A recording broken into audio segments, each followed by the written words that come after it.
Welcome to Brave. Be inspired by the best leaders of Southeast Asia tech. Build the future, learn from our past, and stay human in between. I'm Jeremy Au, a VC, founder, and father. Join us for transcripts, analysis, and community at www.jeremyau.com. Hey, Jenna. So good to have you on the show. Thank you so much, Jeremy. I'm excited to be here. Well, I'm really excited to have you because, you're doing something so important.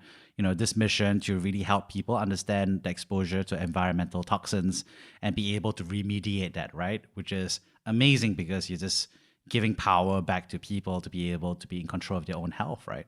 And I'm so excited to have gotten to know you, but also to be backing you as an angel investor. And I can't wait to share with the world what I heard from you.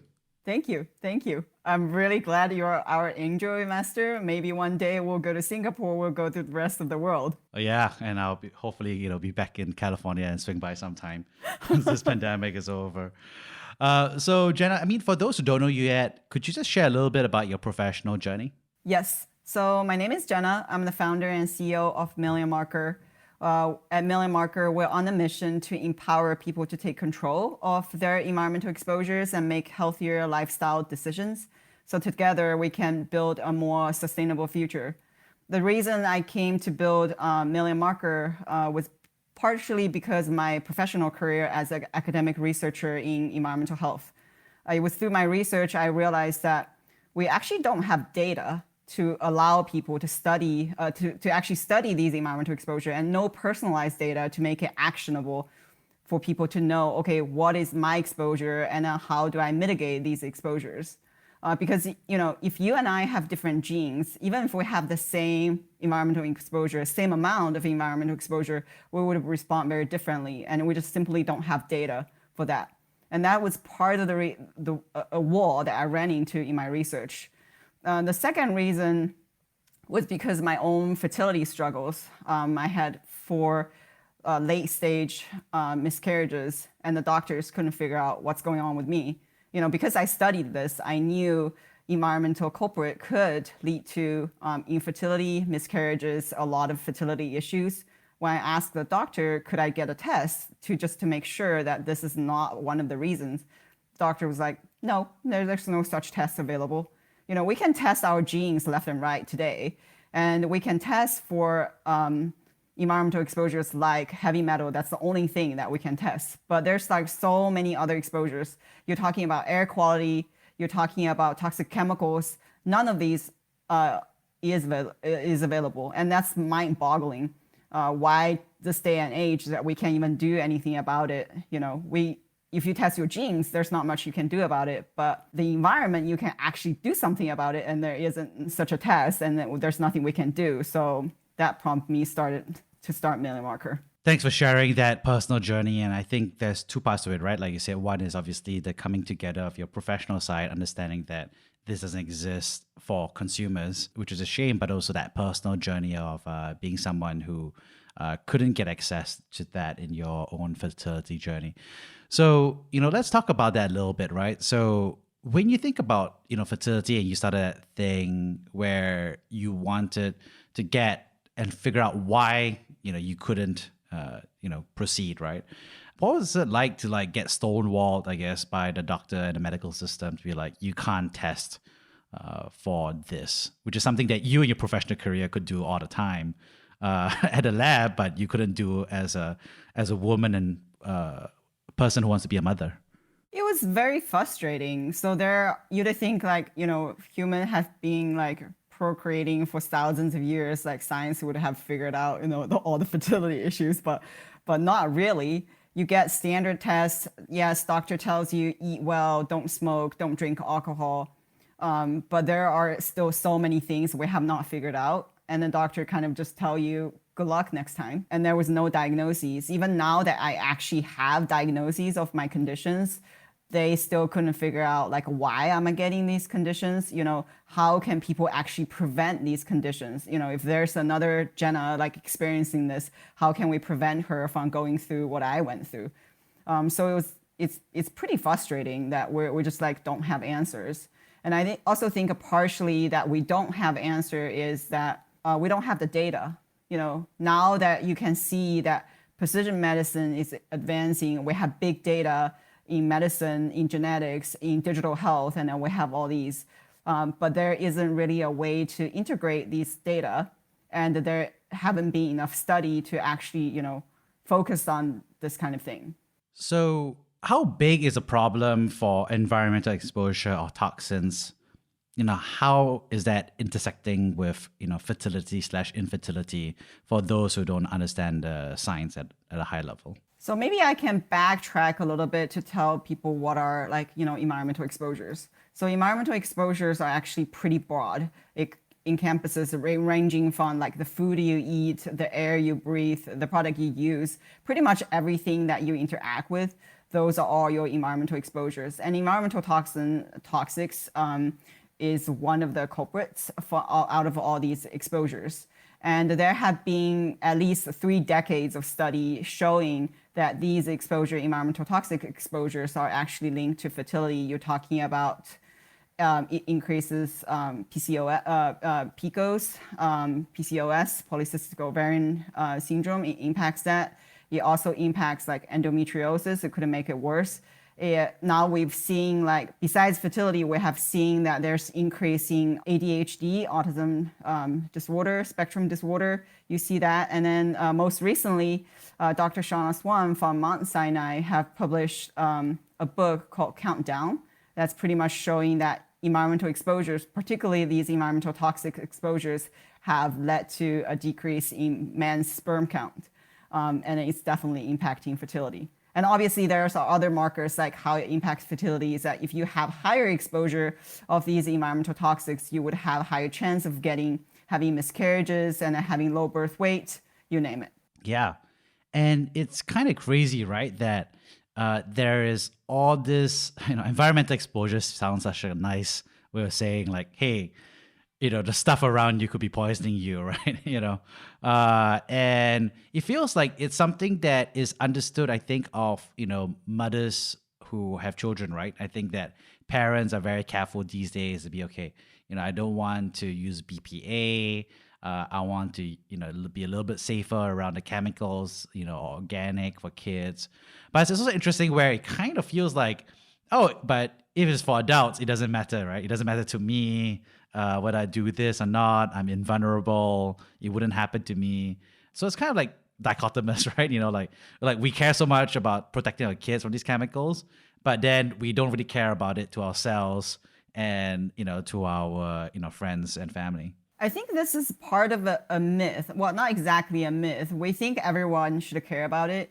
The reason that people don't have the awareness, I think one is these chemicals you're talking about this kind of exposure is very low dose exposure, meaning you get exposed very little, but you get exposed day in and day out. They're not going to kill you tomorrow, but you don't know if they're going to give you a problem like 10 years down the road. And then one issue to point out in study is that developmental timing really matters. So the younger you get exposed, the more detrimental impact it could have. But I think adult needs to care about it. We're trying to focus on the preconception population. So if you're thinking about getting pregnant, that's the time that you should really trying to detox and then clean out your body, and then you can actually have be a good host for your kids. But obviously for young parents too, with young kids, that creating an environment, having like a lower exposure for your kids is actually pretty important. Yeah, and I think it's interesting, right? Because that's a big problem because for so many people who are planning to have kids or are having kids or already have kids, this is something that, everyone's very mindful about, right? Around chemical exposure and everything. But also feels like it's a broader problem as well, right? It's not just for people who want to have kids. It's also for people who know they're living in areas that are industrial or have, historically high levels of, atmospheric or environmental toxins. There's plenty of like bad actors actually out there who have been improper or negligent in the way they handle, they dispose of toxic chemicals or byproducts, right, in the environment. I mean, that happens all the time in emerging markets in developing countries, but obviously to a more subtle or regulated extent in the developed world. And it matters for everybody who is trying to figure out what's going on with their body, right? So I think it's kind of interesting where I think the way that you're building this obviously comes from your own story, but could really help a lot of people who are struggling with getting poisoned, unintentionally or accidentally or just unaware. Exactly. These chemicals are actually everywhere. So in the US, there are about 80,000 chemicals in use, industrial chemicals, synthetic chemicals in use today, in consumer products, in all kinds of things. And only 1% of these 80,000 chemicals, we actually have enough safety data. So the government is pretty much cannot keep up with how many chemicals the companies are producing and to release in the environment. We simply don't have data. And then now you kind of talk about BPA, right? People trying to live a healthier lifestyle by choosing BPA free.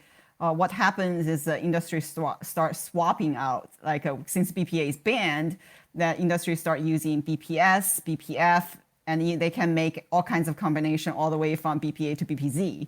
And then these chemicals have shown that they have the similar detrimental effect just as BPA on human body. And the one thing that all the scientists, at least in the research community, people trying to push is this principle called Precautionary Principle. So meaning that if we already know that this chemical could have these potential issues, then we should all ban them and not having regrettable substitute like BPS and BPF. So they should all be banned as a class. So then consumers don't have to worry about that. And then that's also another reason that we built Million Marker is that waiting for government to make any policy change, especially in the US with lobbyists and everything, it would be so slow. We would have accumulated so much healthcare cost overall if we don't empower consumer to actually know their numbers, know their data to push for safer policy and safer products. Yeah, I mean, that's kind of a great example because, I, as a, parent of a 6-month-old, but you're preparing for it, etc., I was aware that, you shouldn't be BPA free because, it trickles down to the news to be like, you got to be BPA free. But yeah, I think what you kind of realize very quickly is just like, if you actually just dig, but it's not obvious to most people, right? But exactly what you said is, if you're still using a plastic bottle, they're just using a different substitute for BPA. And it's not that it's been proven safe. It's just that there isn't data to show that's harmful, even though structurally and chemically it's pretty similar, right? And it's kind of this weird thing where you're like, whoa, okay, I respect in a terrible, horrible way the marketers and the people making these plastic bottles to be like, okay, we got to keep a business going by swapping in to something else that doesn't have these toxic data to say it is, and so we're able to say we're BPA free.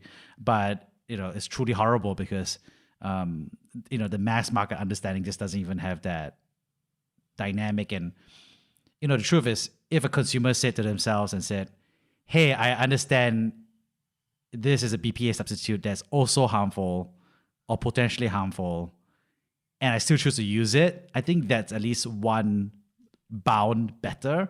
But I think the problem is that most people are like, oh, I'm using a BPA free bottle and that means I have no issues for myself or the kid because it's safe. And it's like, it's just mind boggling, right? Because, it's you and me, we've both had that, academic and scientific training and statistical rigor to be like, okay, the lack of data doesn't mean that it's proof that something exists there, right?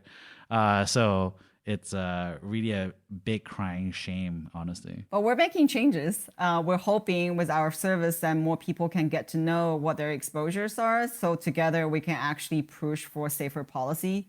And I think that's important because BPA is actually this magical chemical. It makes plastic shatterproof, extends shelf life for food, and it coats thermal recede, it coats cans. It really helps industry when it first developed is like this magical chemical, except backfired in terms of like human health. But because it's everywhere, it's like a really hard to get rid of it because you just like unintentionally get exposed to. So that's why we felt that, if we make people aware that, where they're getting exposed to, then they can intentionally, trying to avoid these chemicals. If you don't test, if you don't know, then it's like you don't even know where the sources are coming from, then it's harder for you to avoid. Yeah, I think that's really the kind of like the crux of it, right? Which is, if you're not even aware that this thing has toxins, that's one level of understanding. But the more personal understanding is, do I have too much of that chemical in my body, right? And I think that's a very much more relevant question for everybody and a much more energizing question, right? Because if you ask me right now, I'm still waiting for my kid, right? But I don't know if I'm healthy, right? And that's something to really be thinking about, right? I think from a day in and day out dynamic. And so, when you think about giving people access, what is it that they have to be thinking about, right? Like, because I know in the genetic world, it's very much like, okay, if you do this genetic test, you have to be aware that you may find out that you have, inheritable genes that are terrible, you're a carrier, right? Or that you're afflicted with diseases. And so you have to be, aware that going in, you should be aware about this. And the next stage, of course, is, if you opt into our ancestry report, you have to be aware that you might find, your half siblings or someone else that you didn't know, or your parents are not who you thought they were. So, what is it that, people who are kind of like going and using middle marker, what should they be aware of going in, just to be mindful about? I think like what people should be mindful of is your level won't be zero because they're everywhere. And according to US CDC, like 98% of people have these chemicals in them, have these chemicals present in their body. It just in terms of like how much, right? How much is actually in your body. So it's actually impossible to get rid of everything, but it's possible to reduce them. So the moment you know that you can start reducing, and then you can just take very simple steps. And we have seen dramatic changes when people know their sources and then they're trying to eliminate them, and then they were able to reduce them to a reasonable number. Yeah, I mean, that makes total sense, right? Because, first of all, I think there's a good point that you raised, which is, like it or not, we're living in the 21st century, and the truth is BPA is everywhere, right? And the substitutes are everywhere, right? Even the takeout food that I receive is in, the soup I get in my delivery is in a plastic container, and they say BPA free, but you're like, very much like you said, it's other substitutes are in there, and it's a hot soup, etc. At least I don't try to microwave them as I used to do in my teenage years. Good. Because I used to be like, oh, I'm invulnerable, so I'm in the military, so let's just microwave my food in these plastic. In retrospect, kind of dumb. I don't know why I was doing that, but again, it was just like, I didn't feel like a real problem, right? And now I'm like, whoa, like, not like I said, it doesn't kill me straight away, but like, what does it mean if I, ate a lot of takeout, which I did. So who knows? But of course, now that people are able to test themselves, I think they're able to take control of that, right? So when you talk about remediation, like kind of like, taking control of the lifestyle. So, let's say I walk in and I'm like, I do this test and I'm like, whoa, like these things are present, but I can't do anything about it because it feels like it's at a level where the government says it's probably safe. We don't know, we don't have the data about it, but everyone has that level. And here's one or two markers that are just like elevated, and there is sufficient data to say that's unsafe. So there's that probabilistic assessment that you're providing people. How do people like take action to solve it? Like, could you give an example for one of the markers you talked about and how people could change their lifestyle? Yes. So actually, we besides testing people's pee, testing people's urine, we actually, before they send us their samples, we actually ask them to fill out an exposure journal. The journal captures what they have eaten in the last 24 hours, as well as what kind of product they've used. The interesting thing is people don't change their behavior that often. People tend to fall into the same habits. So then by taking this kind of exposure survey, we're able to pinpoint what are the potential sources. So for example, we would ask, okay, how many times have you eaten out? Did you use any plastic utensils? That's one. The second is, okay, did you touch thermal receipts, gas station receipts, grocery store receipts? Anytime, if you can scratch that receipt and if there's a mark on it, most of the time it's coded by BPA. Do you eat a lot of canned food? That's another one piece for BPA, because canned food linings are coated with BPA, or not even just canned food, right? Like canned drinks. If you drink a lot of beers out of a can, or if you drink a lot of like bubble water out of a can, I'm pretty sure you're exposed, just depending on how much. So BPA is one of them. Another really big one is this chemical called phthalates. Phthalates are a chemical that actually make plastic soft. So BPA kind of makes the plastic hard, and the phthalates actually make plastic flexible and soft. And phthalates are also in a lot of personal care products. So one thing when we do the audit is we ask people what kind of personal care product they use, and then we actually screen to look at the ingredients of the personal care products that they're using. So anytime that if you see there's like fragrance in your personal care product as one of the ingredients, almost like 100% of the time there's going to be phthalates in them. So that's one. Sometimes phthalates are also in vitamin capsules. Many times like that's not labeled. So if you see, say, in like product label that has slow release, or if they don't use like a vegetarian glycerin or any of these like safer alternatives, I'm pretty sure phthalates is in them. Phthalates are also in toothbrush. So it's like really hard to avoid them. But by doing this kind of survey and then by also measuring people, we're able to pinpoint, okay, where your exposures are coming from. And all you have to do is pretty simple. It's hard for people to, like say if I'm really busy, I will eat takeout I would just need to buy takeout because I have no time to cook. Then maybe you should think about perhaps reducing the amount of time that I'm eating out. Like, starting really small. If you're eating out 5 times a week, let's reduce it to 4, let's reduce it to 3, and then slowly, right? And then for like personal care products, if you know which one is bad, then you can easily swap out the personal care product and choose a safer brand. So these are like really simple steps that you could do to reduce your exposures. Doesn't that feel scary? I mean, I think that's going to be the big hold up for so many people, right? Because, I think the thing about genetics is like, when I do the test, it's a way for me, and I did one of those, is very much a good way for me to find out, maybe I'm a carrier for something for my child, but it doesn't change my behavior per se. Maybe there's a small chance, maybe if I was like, where, maybe I'm worried about, like the breast cancer, genes that predispose you to that. That's actually a more like elevated sense of fear that can come up, but it's pretty rare as well.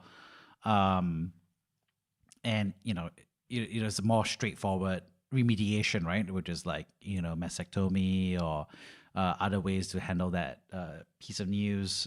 Or even my ancestry, it doesn't really change my life per se. Maybe, maybe it makes me happy, makes me sad, right? Who knows, right?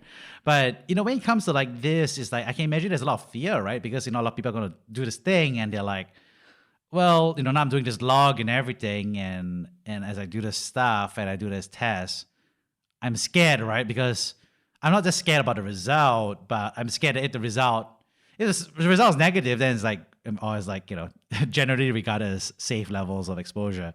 Now I'll be like, oh, that's good.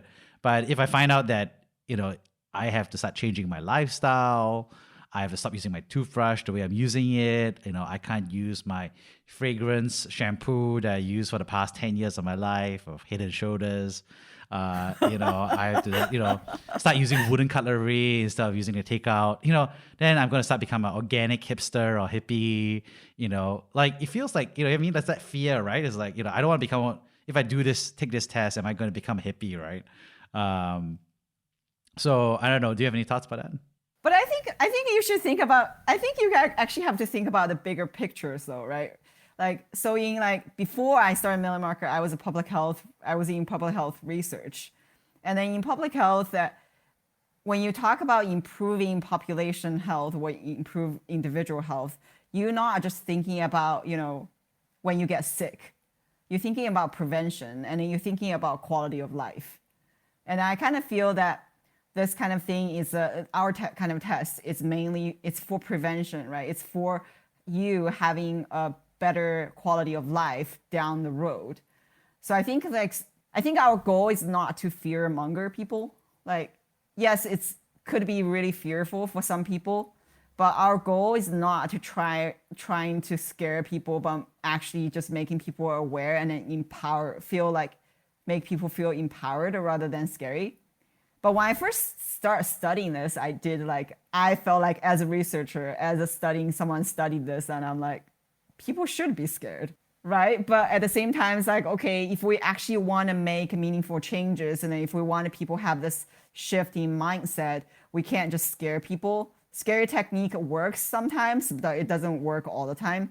And instead of what we really want to do is to empower people with their own data so they can actually make meaningful changes. And then we don't want people to, you don't have to swap out everything at the same time.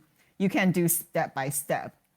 And then that's what we felt this is where the value is. And oftentimes, this is also being proven in behavioral research that, if you start changing your lifestyle in a good way, and many other things can follow. So for example, someone started exercising from being like really sedentary.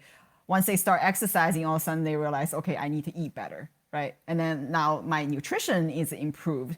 And then because these toxic chemicals are like everywhere, it has to do with your lifestyle, it has to do with your diet. If you start worrying about these chemicals, okay, I'm gonna eat out less, I'm gonna cook more at home. My diet is better. I'm spending more time with my family, with my kids, with my loved ones. My emotional status is better. My work is better. I'm improving everything. So you could see a lot of positive changes, maybe just coming from this one small change. So I think like what we're trying to push is, a positive way, an empowering way, inspiring way, rather than just like trying to scare people. Yeah. I think there's a lot there, right, to unpack because at one level, you're right, the fear already exists, right? It's just like, the public, the academics, the doctors, the medical researchers are all already scared for the population, right? Because at a population level, you can see how much metric tons of, chemicals are being pumped into like bodies everywhere. So you can see that at a systems level.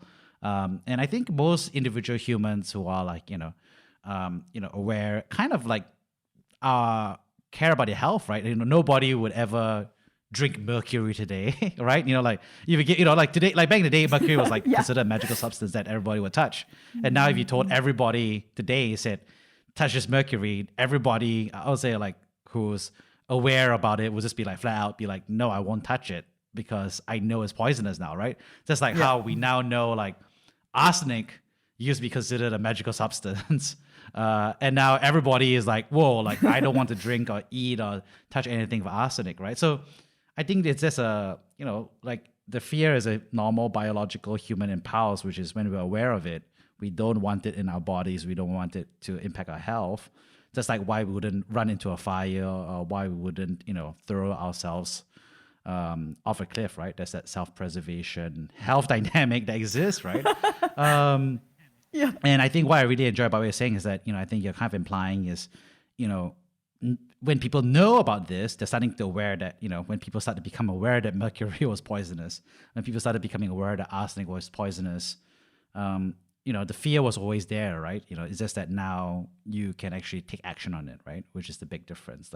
And it's pretty straightforward to take action, actually. Exactly. Also, besides, that's good for your own health, it's also good for our overall environment. Because as I mentioned, that these chemicals are a lot of times common plasticizers. They're used so much in plastic. So if you actually reduce your plastic usage, your plastic exposure, at the same time, you're helping yourself, but you're also helping the environment. So if everyone, stop eating takeout or bring your own containers, bring your own like shopping bags. And then this could really help reduce our overall plastic consumption. But at the same time, you're also reducing your exposure to these plastic chemicals that could actually impact your hormone, impact your overall health. Yeah, there's a lot of truth there. And it sounds like there's a lot of actually societal benefit from this, right? So one is, of course, is like you said, improving your own health, which is one reason. And the second one, of course, is if your mom is improving your child's health, right? Because you want to make sure they don't have exposure. You want to make sure the breast milk or the womb is a safe place for the kids. So there's lots of different reasons to do it for your kids. But what's also interesting about what you're saying is, like when you change your behavior, you're also, changing and voting with your own wallet to what is the future we want to have. But also, I mean, I just like, brainstorm with you, I'll say another bunch of benefits is, of course, it benefits the healthcare system because it helps you be a healthier person, so that, you end up, having a longer, healthier, productive life. So the healthcare system is less burdened by you being impacted by issues caused by these environmental exposures. It also helps the country's tax system, just brainstorming here, because you stay, you are more productive, human, healthy worker for a longer period of time versus, having an illness early in life. So that's a good way to, that's a pro-tax benefit. And also I think it's beneficial because I would also say like it energizes the scientific awareness, right? Because I think one thing I remember I was very struck by your deck was also that you felt like if you were able to do this at scale at million marker, you would also be able to help contribute, right, to the body of research around environmental exposure, right? Because like you said, only 1% of chemicals are very much like, we know that they are safe or unsafe. And the other 99%, we don't have enough data. But it's a bit of a chicken and egg problem, right? Because we talked about this, which is because we don't do testing for it, we can't figure out whether they are safe or unsafe. And because we don't have enough data to say whether they're safe or unsafe, then we don't bother investing in testing public infrastructure to test for those things. And so as a result, no results, at least. And then this is like flywheel where everybody agrees to close their eyes because, it makes the industry's money and it's cheaper, right? So could you share more about that long-term game about, contributing to the body research? Yes. So I kind of also mentioned that, one reason that I ran into during my research is that we have no data. So not a lot of countries have set up these biomonitoring systems. So when we test for people's chemical exposures, and then we call this term called biomonitoring. So in the US, this is done by the CDC. And the CDC screens about 3,000 people every other year, not even the same people. So it's a true cross-sectional data. But if you actually think about your gender, your age, your ethnicity, your exposure, the 3,000 people out of the entire US, that's not that many people. I'm not saying that CDC is not doing a good job. It's better to have than not having it. But together, I think we can do so much more. And I also mentioned that these exposure, are you talking about very small dose over time, day in and day out? And this is also a statistical issue, right? If you have like a small dose and day in and day out, and you have a lot of noise, if you don't have the large data set, you just can't study it. It's just like impossible to study. And if you think about studying these chemicals and the human impacting of these chemicals, you can't really do a study really ethically because typical study, gold standard study, you do a randomized control trial, you have your control group, you have your treatment group, then you expose your treatment group, but you can't expose humans on significant amount of chemicals and actually study, right? So then what do? You kind of need a lot of data. One, the testing needs to be better before it gets released. The second is the way need to work together. At least for existing of these chemicals, we need to do better to actually monitor human exposure and monitor human health outcome to actually know that, hey, if this is a problem, we better stop it so then we don't affect our future generations. So what we're hoping to build is this environmental exposure database that we have the intake of people's external environmental exposure data. We know what's happening in your body. We pair it with your digital health biomarkers like your Fitbit, where do you do exercise, where do you live, what's your air quality level, what are your other health conditions, what are your cholesterol levels, for example. And when you get sick, what are your sickness? When we combining all these data together, we'll be able to see the patterns. Okay, for certain people, if you have this exposure, that could lead to your later future health condition or something. Or say if you share the same exposure with people around you, then when we know what your potential exposures are and your potential health outcome, then people in a similar situation or younger, say your kids, then we'll know better how to help them prevent these conditions and then live a better life. that's more for the, the future, the vision of the companies being able to have this comprehensive environmental exposure database so we can actually see these patterns and then to inform future generations what to do to protect them better. That's amazing because, that really is, what's needed. And I think it's such a great opportunity for, people to help in the creation and of science, right? Citizen science, right? Which is about, participation and voluntarily helping out, right? I mean, I still remember I used to like donate my laptop screensaver to SETI at home to detect alien signals. I was like, yay, maybe there are aliens out there and I can help, search for them using my, screensaver. I tried to use like, fold, which was like, the folding game exercise for drug molecules and genes. So that was a fun, dynamic that I was, trying to get into. And, I think the amazing thing here is, like you said, is like, I think it's a little bit different from obviously the genetics world where, obviously a lot of people have also donated their information as well to help in, discovery and treatments for rare diseases, etc. But of course, it's a little bit different because there's a bit of a, what's the word? There's more identifiable information, right? Which is the signature of your body, right? Which makes it also a little bit more like concerns around privacy. But I think here, people sharing the environmental exposure, firstly, there's no, bio, data that's truly like a signature dynamic, right?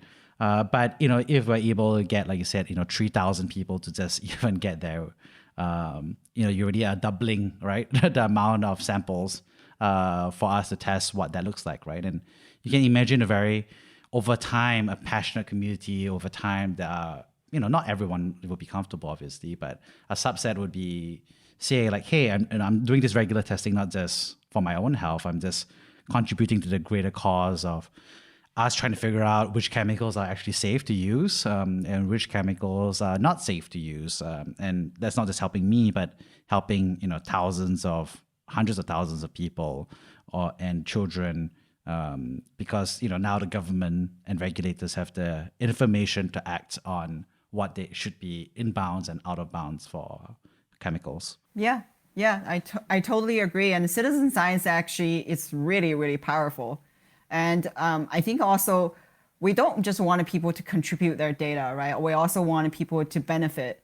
And I think this is something that if we can actually build something people want, and then which is so far we think people want this, and then at least according to all the physicians that we've talked to, and trying to provide this to their patients, that when we can make something people want at the same time that people are able to contribute to science, contribute to a better society, then, why not? It's a win-win for everybody. Yeah, and that's why I think this is such an amazing, revolution, right? Because you're not just doing for your own health, which of course everybody's thinking about, but, you are helping contribute to the better health of literally millions of people around the world. Because if we discover one chemical is, safe, that's great. And if we discover one chemical is unsafe, we help millions of people around the world immediately because regulators take cues from each other, from the FDA, from the EU about what's there. And then, it cascades throughout the entire system. And companies now have the information and the basic science to say like, hey, let's substitute to something safer. And actually, the thing I think about as well is there's a huge compounding effect, right? Of us discovering these things. I mean, to be super obvious would be like, yeah, the moment we discovered that arsenic was unhealthy, we not only helped the people of that generation, we helped multiple generations of humans since then, over the past 50 years. But also we're going to help the next, 10,000 years of humankind just avoid this exposure to arsenic, right? And, if we discover, 10 more chemicals that are there, we literally preserve the health and longevity and energy, right, of, not just our generation, but, thousands of generations to come, which is amazing. Yes. It's also not just, harmful chemicals. And one thing we're also trying to, we're starting from harmful chemicals to help people avoid, but a lot of environmental exposures are actually positive. If you think about, say, your exposure to green space, if you have higher exposure to green space, research have shown that people have a higher exposure to green space, they have better quality of life. And if people are in a hospital trying to recover, if they're actually exposed to green space, they're actually recover better. So in one day with a database that we're building, we're also able to tell, hey, how much green space exposure are you having? What are some of the positive exposures that you have that you should continue to have these exposures or getting more of these exposures so then you can live better? So besides the harmful like markers, what are the good markers that we should try to promote? That's even better, right? Because we're talking about unsafe, safe, but also beneficial, right? Which is an awesome dynamic that I hadn't even thought about. And so you've been doing this and building this out, and I always think to myself like you always kind of like undersell yourself a little bit because we went to Cal together, we overlapped. You did like you did undergrad, you did a master's of public health, and then you did a PhD at Berkeley. You were at Stanford. And then you're also a Y Combinator startup as well, right? So there's all these things that you have done so far. And can you tell us a little bit more about what is it like? Obviously, we've been talking about this as a problem to tackle and why it's such a what do they call it, tree fire alarm bell kind of problem if we really think about it. Can we talk a little bit more about how you started and saying like this needs to be a startup and something that's better for me to build outside the academia system that you're part of and say, this is something that I could potentially build as a startup route? So the reason I started is partially I was actually, before I started the company, I was actually trying to get a National Institute of Health funding to do this kind of research. And if you think about, I think all the academic can echoing with this is the funding cycle for academic research is just really long. And when I was doing academic research, we would spend, the funding cycle is usually like a year. It would take you a year to get a grant. From starting when you start writing a grant, submit a grant to NIH, get it approved, and then actually get funded, if you get funded, that's like talking about a year. And the largest grant, most of the time you can apply is called a research grant R01. The research grant will it will give you about $5 million. Okay, with $5 million, you can run about 5 years. If you want to recruit human subjects into your research, in 5 years with $5 million, most of the time, if you want to follow people for 2 years because we want to see how people respond to a study longitudinally, you can probably recruit about 300 people or a little bit more max. That's it. You will burn out all the money. So when you think about this kind of like paradigm, 300 people studying for 2 years, how generalizable are these 300 people that you studied? You have pretty good internal validity. You can say that within these 300 people, these are the patterns that we see. This is the results we get. But how generalizable is it to the rest of the public, to the rest of the population? It's very hard. So then, as I mentioned before, if you want to study these chemicals, like small dose and you have many, many different factors, 300 people is like, it's just you will never get to the statistical significance that you can actually study. Your study will be really flawed if you don't have large data set to actually study this. So then I was really bothered by it. Like even if I become like the best researcher in the world and I get all the funding from NIH, we just can't study. The study will be very flawed. And just simply because we don't have the data. So I was pretty frustrated by it. And I think it absolutely needs to be crowdsourced way to study these chemicals. And in order to make a crowdsourced way, like to actually recruit people as citizen science, how do you incentivize people to join your study, right? Even if we have a lot of passionate citizen scientists and then they will join the study, but how many of them in the world can you actually recruit? And then that's why I started thinking, can we actually shift our mind of thinking of, can we make into a product that people actually want, right? If this is something that people want, then thousands of people, hundreds of thousands of people will actually pay for this service because they wanted this service. And then at the same time that we can actually collect the data and then and to actually have the power to study these things. And then wouldn't that be like a win-win situation? So that kind of like eventually prompted me to okay, maybe we need to try a different way of thinking. And then that's one. And that the other thing is once I started the company, it's like it's hard. It's like really hard. It's much harder than like, being a researcher because a lot of things you just don't think about. Like in research, we never think about, customer satisfaction really. Yeah, we have study participant, but people kind of like join as they wish. We don't really think about engagement as much. How do we create like a good customer experience, right? And that's something that we don't think about. How do we do proper marketing? I think health system or just health in general or research in general, a lot of researchers could benefit from these aspects of business. How do we engage our study participant better so then they are more engaged? How do we provide a study? How do we even get like say public health message out there, right? Using like a marketing, using these techniques, using, pushing people through the funnel. Like we don't really even think about that in research. But so this is part of the, going through this entrepreneurial journey allow me to see that, okay, these are the like aspects that we can actually deploy. Now that we're building a company, we're trying to raise awareness, but we don't forget that we still have a mission to promote public health and then to do all these things. So that's also like, added benefit besides the initial start motivation of building a company is that we can actually use the company as a platform to actually build a better health system and to spread the message and then to make people healthier. Wow, thanks for being frank about, some of the challenges of transitioning right from academia to building a company. And one interesting thing about that, of course, is that, as a startup, I got to hear you articulate the story, right? And one part that struck me at least was like, hey, I get this story, obviously, because, I've worked with, mothers and children and family.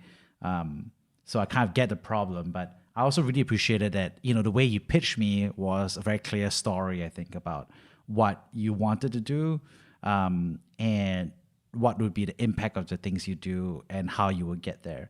And I thought it was really interesting because most people who I know who are, PhDs and very academia focused, they find it very difficult to make the transition into, the startup / storytelling / articulation mode, right? And again, it's not because they're bad at it or anything. It's just that they haven't got to the training that people normally get or, have that exposure. So I'm just wondering, how did you go about improving the way that you, successfully, sorry, told to me, but how did you kind of get to where you did? Was it like from coaching, feedback, YC? Like, how did you learn how to make that transition? I think it's like almost all of the above. I'm still not very good at it. And I think that's why like I haven't been successful raising a lot of funding. I have been really being supported by angels like you, but I haven't been super successful in terms of getting funding. And I think there's still a lot for me to improve. I guess I'll give one example is that I'm still feeling pretty shy with social media. And then we've been reaching out to a lot of doctor influencers. And then one of the doctor, she told me that how she kind of shift her way of thinking is that her purpose is getting a message out there and educate the public. And that's why she's willing to break down her wall and then, show up in social media and do these things. And I was like, oh, okay, this kind of like a mind shift is quite interesting. But training obviously matters. And then I also have to give credit to Berkeley. So during my PhD training, Berkeley have always promoted students to do their own project, from start to finish. Rather than doing a secondary data analysis, that data collected by other people, Berkeley actually promote all PhD students to go out, collect your own data, get your own funding, collect your own data, do your own research from start to finish. So I kind of had that training that I had to, manage like students and then to actually get my study done, get funding. So the process of kind of like setting up a study, getting funding, like managing student is kind of like almost like managing a startup. So I definitely benefited from there. And then when I got to Stanford for my postdoc, that was a whole different game. Stanford feels like it's very entrepreneurial. And I also had the opportunity to do this Stanford Ignite program at the B School that also opened my eyes about, how do people set up business? How is like even business school organized? Oh my God, business school is like so organized. You went through MBA, you know, but like coming from like a public health and then it feels that everything's not super organized. Like I went to B school, I was like, oh my goodness, like unbelievable. They have agenda, they have like, flash drive with Stanford B school stamp on it. Everything is super organized. I was like, wow, I'm so impressed. And then and even talking about there are courses on negotiation, there are courses on marketing. Before this, like I had no idea like marketing funnel even existed. Like, you raise awareness and then you push people through the funnel. I mean, everything made sense, but I was just never exposed to. And then when I got into YC, then, it's another different way of looking at things that, you see these successful entrepreneurs, they all can tell their stories. You kind of like started learning from other people, the ones that you get exposed to. So I think if I didn't have the opportunity to go through having these kind of experience, then I wouldn't learn as much. So I think all these experiences kind of like contributed to who I am and then where I am today. But I think there's still like so much more to learn from others and so much to improve. You're better than you currently say you are. That's what I'll say, and I'm sure you continue to kick ass at the way and rate you're learning. Obviously things haven't always been smooth. We talk a little bit about it when we, all the time. Could you share with us a time when things were tough, there was some adversity, and then you had to choose to be brave? I think that my first experience of choosing to be brave is letting one of my employees go. I think that was very, very hard for me. But when you have to balance out, okay, your survival of your company, balancing funding when you don't have funding, and you just can't keep someone who's not performing. And that was like my first fire. And I think that was like really, really hard for me emotionally. Like I was like, I couldn't sleep the night before, I had to like rehearse many times, like what do I actually tell people? And I think that was pretty hard. And then as you go about it and then you talk to other people, you kind of realize sometimes you just have to make a decision that's best for the company and to grow and then go from there. So I think that was the first time I felt like I was pretty brave and I bite the bullet. I think another time is, I think it was also just like bite the bullet to even start Million Marker. Because I could be pretty comfortable, be a researcher in my comfort zone, wake up whenever I want to, and then write my paper. But now that starting the company, I actually have like so much responsibility. So I feel like I also get asked by my interns. We have been bootstrapping with some really wonderful interns. My intern asked me like, how did I, start? And then how do I have the courage? I was like, okay, maybe I'll just be naive, but you kind of just like bite the bullet and do it. And then you just learn. So I felt like that was my sort of brave moment to actually let someone go and brave moment to start the company. Really true. And, I think, letting go of someone is never easy and it's never fun, right? But, and it's a tough thing to do because, you've always been working alongside people, right? As a colleague or employee. So, you're not responsible for the mission, right? But when the mission is there, then you have to make some hard choices. And, it's totally linked to what you said about, choosing to found a startup, right? You're taking on the responsibility of not just yourself as an employee and teammate, but also the mission and the whole team's ability to get there. So, wow, thank you so much for, kind of like coming on the show. I want to share like the 3 things that really jumped out at me based on this conversation. I think obviously the first part that jumped out at me was you just being raw and sharing about your own fertility journey and how that kickstarted the dynamic for you wanting to open up access for testing for environmental exposures to not just yourself and not just to people like yourself, but to so many other folks of people, right? Mothers, children, people who are in high toxin areas, people who are concerned about their health, and people who are just confused and puzzled by why they're unwell. So I just think that's an amazing line that joins your personal struggle to the struggle of millions of people around the world today. And I think the second thing I also really enjoyed was, I think the very societal discussion, right, about environmental exposure and the toxins, and I think the struggles for government and regulators to figure out what is in bounds and what's out of bounds, right? And then the struggles for manufacturers, right, as they try to figure out what actually is viable versus what is TBD, to be determined if they're viable, versus things they know is unsafe. And also that of individual humans who are making a decision. And I think it was fun to actually talk about it, your approach of citizen science not only obviously helps people with the individual health, but also helps all the parties. It helps governments regulate, it helps manufacturers substitute healthier approaches, it helps not just this generation of people be healthier, but also every successive generation be healthier about their own environment, for not just the safe and not just for the stuff that we are trying to figure out if they are unsafe, but also the stuff that will actually turn out to be beneficial as well. So I think there's a humongous amount of societal upside from what you're doing. And I really think lots of people really need to rally behind this as much as possible. And, lastly, thank you so much for sharing about your transition from academia to being a founder.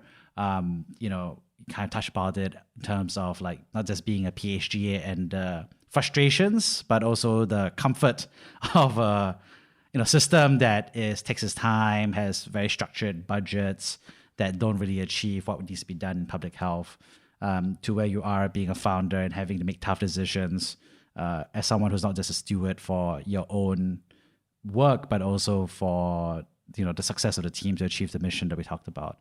And I think that's an amazing set of insights for so many folks that are listening in. Thank you. I will hope everybody come to use our service, give us suggestions, let us know how we can help you. Yeah, go to millionmarker.com. All right. Okay. All right. Thank you so much, Jenna, for coming on the show. Thank you, Jeremy. Thank you for listening to Brave. If you enjoyed this podcast, please share this episode with friends and colleagues. Sign up at www.jeremyau.com to discuss this episode with other community members in our forum. Stay well and stay brave.